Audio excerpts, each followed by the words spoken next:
Well, if you remember, it was just over a week ago that we drove the Golden Spike here at the locomotive shop. And it's like, well, since we're working in the locomotive shop area, I'm going to concentrate for the next little while on finishing up the locomotive shop area here.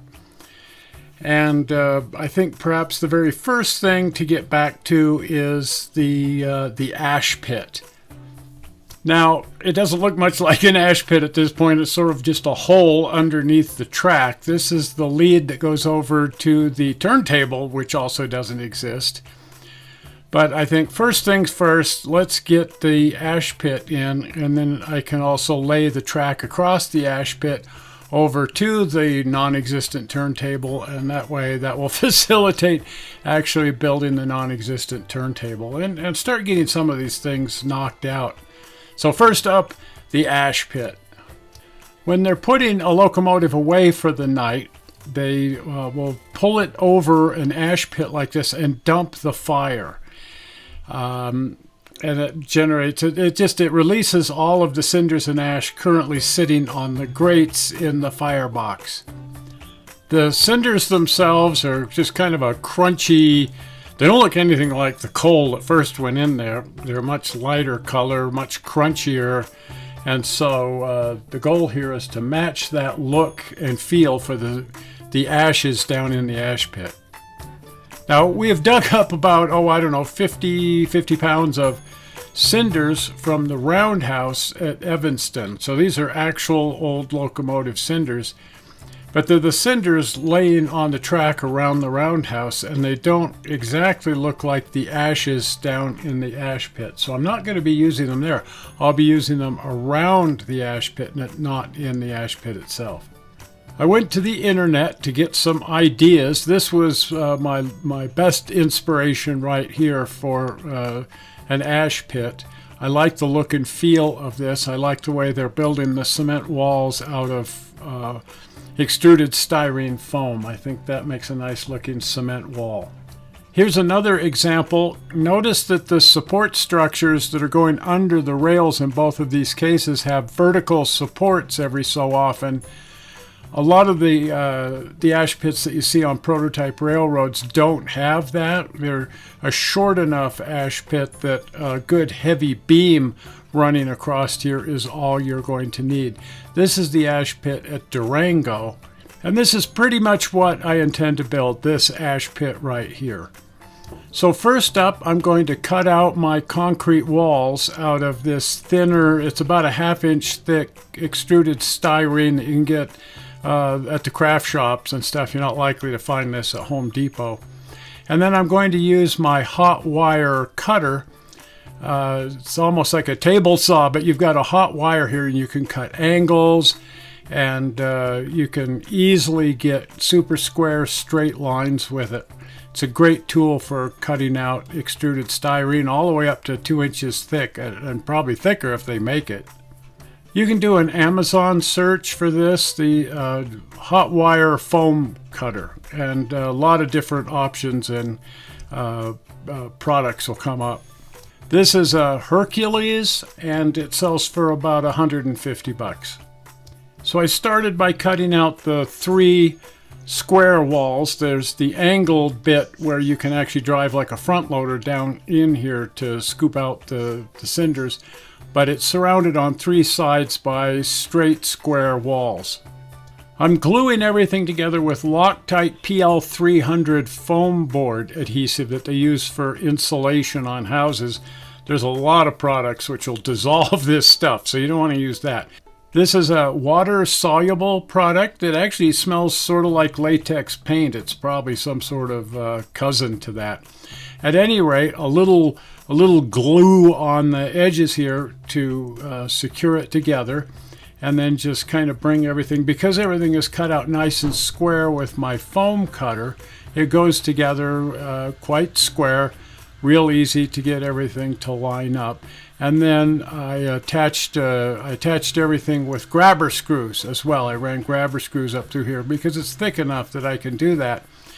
And because the adhesive itself takes quite a while to dry and I'm impatient, and anyway, this makes a much more secure joint. A moist paper towel down in here can wipe away the excess that gets inside. I don't mind having a bit of a fillet. In fact, I'd rather have a bit of a fillet in here than any kind of gaps. Looks quite nice, and it'll take paint really well. Then I cut out the angled piece that goes from there up to ground level. And with the foam cutter, figuring out those angles is quite simple, and cutting those angles in there also quite simple. At the back end here, you can see that I want it flush with the ground because, again, the intention is that somebody could drive something like a front loader down in here to scoop out the ashes. The era that I'm modeling is right around 1950, and so I think that would be a reasonable solution for that era, that somebody would be able to get a front loader down in here. I always like to stick a human figure down in here to make sure that I'm keeping everything to proper human scale. This is Engineer Bill from Ozark Miniatures. They're online. You can look at that. They call it Little Folk, I believe. They have several really nice figures. If they come unpainted, of course, but half the fun is painting the figure. Now the cinders that come out at the end of the day have a lot of clinker to them. They don't look anything like the cinders laying along the track outside the roundhouse. So the cinders from the Evanston roundhouse just aren't going to do the job. But Karen had the idea to use the casting tross. We do a lot of white metal casting here. A lot of stuff we make here, if you have noticed, is made of white metal. And it oxidizes, and you have to scrape the oxide off the top of the molten metal before you cast anything.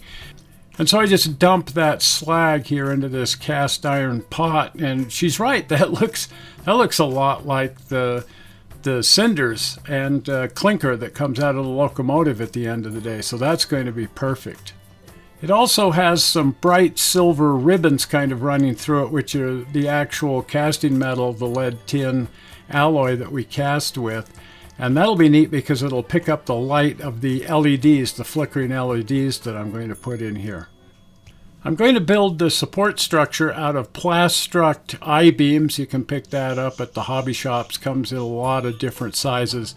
This is the white styrene, and they also make a gray sort of acetate material. I'll be using both. It's just barely small enough that I can use my Northwest Shortline chopper. You can find these on Amazon. Super great way to get nice square cuts, and just really fast. You just put your material in there, pull the handle down, you get a nice square cut. So I'm putting 2 of these white styrene beams. They're about a 10 millimeter beam, maybe 12 millimeter, directly underneath the track. There'll be a heavier beam underneath that because that doesn't look like a lot of support structure there. Then I'm drilling that out for my cross pieces. These things have to have these heavy crossbars. They look like a sort of a heavy pipe that they use on the prototype. And to hold everything in gauge, otherwise these would want to twist and move out of gauge, and that would be a disaster. I'm gluing everything together with Tamiya extra thick. It's a solvent glue. They're really thin solvent-based glues. This one's a little bit thicker. I'm also using Plaststruct's plastic weld, which is excellent. So there's the basic structure that goes directly underneath the track. I'm ready now to build the rest of the support structure. There's going to be an angle bracket directly underneath the entire support structure to help tie it into the cement. So I'm cutting out these angle brackets and fitting those to the gauge of the whole thing. And then there's the beams that go underneath those beams. In this case, it's the acetate type of plastic, the gray plastic.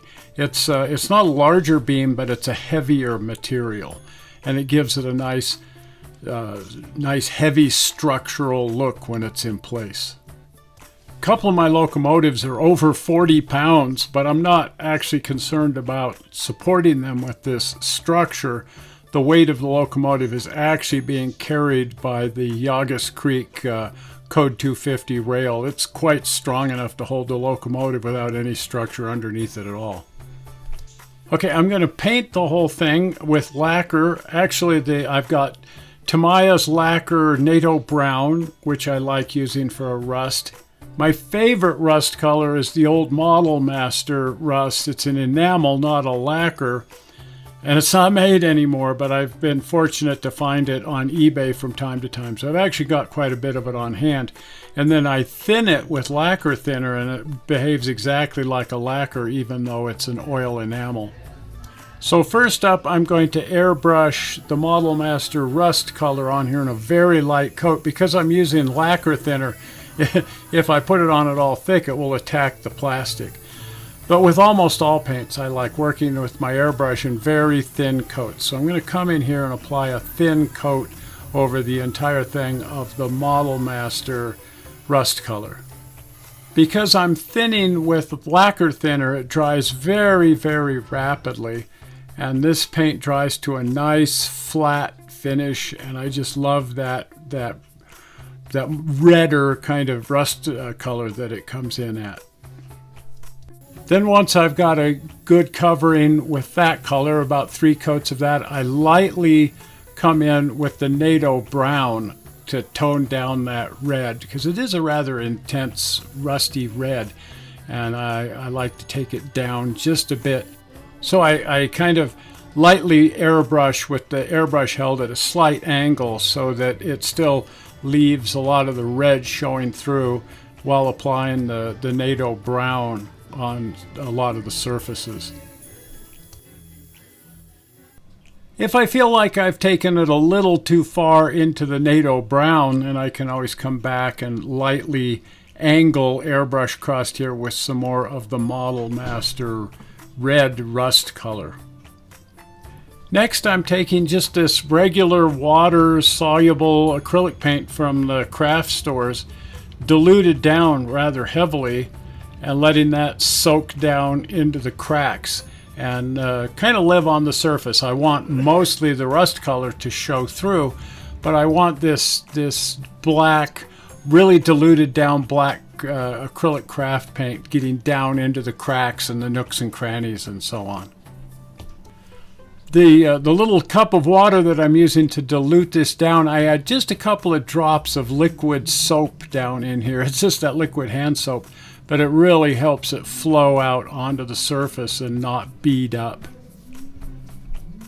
As this dries, the effect sort of diminishes, but that's fine. You can add several coats. I think I ended up putting about 5 coats on here, going over this about 5 times with the very thin dilute black. And then I'm using the flat black craft paint. I want everything to dry to a nice flat finish. So here's the final result. You can see that it's still slightly wet. Needs to dry just a bit more. And again, as it dries, the dark color sort of disappears just a bit. Anyway, there's the finished example right there. There's the finished support structure under the track. I think it turned out quite nice.